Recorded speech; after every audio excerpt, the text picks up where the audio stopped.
उसमें पढ़ेंगे तो वो डायरेक्ट कंपटीशन का एग्जाम दे सकते हैं। और आप अपने दिल पर हाथ रख के कहिए, क्या इस महाविद्यालय में आप पढ़कर डायरेक्ट कंपटीशन का एग्जाम दे सकते हैं? कोई है जो दे सकते हैं? क्लास ही नहीं होता है।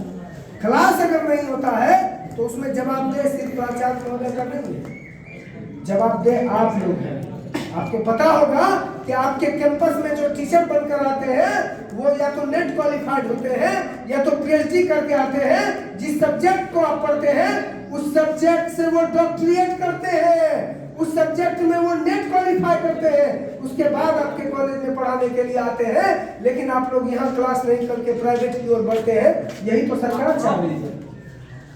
सरकार चाह रही है कि जितने भी विश्वविद्यालय हैं, जितने भी महाविद्यालय हैं, तमाम विश्वविद्यालय महाविद्यालयों में पढ़ाई ठप हो जाए ताकि सरकार को ये कहने में आसान हो कि ये विश्वविद्यालय सरकार से नहीं चल रही है, ये महाविद्यालय सरकार से नहीं चल रही है, इसे निजी हाथों में दे दो। और निजी हाथों में बेच देगा।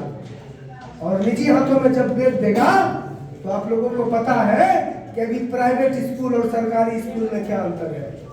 सरकारी स्कूल में जो आपके बच्चे पढ़ते हैं उसकी पढ़ाई की व्यवस्था तो छोड़िए, उसका फीस और प्राइवेट स्कूल के फीस में क्या अंतर है?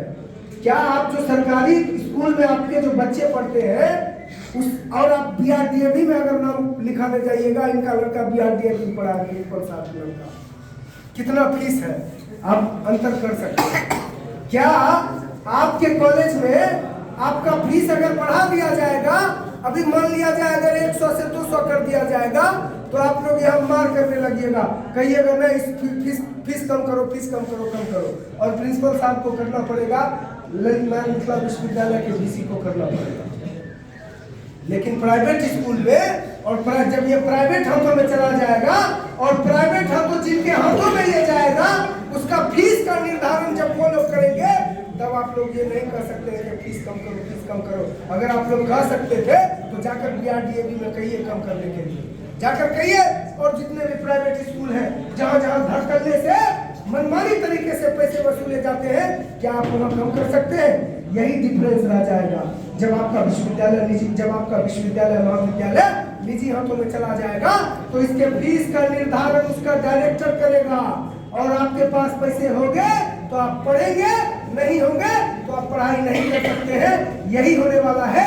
इसलिए हमने कहा कि नई शिक्षा नीति 2020 इस देश की शिक्षा व्यवस्था को ध्वस्त करने की नीति है ही, इस देश के गरीबों को शिक्षा से वंचित करने की नीति है। ये होने वाली है हमारे देश के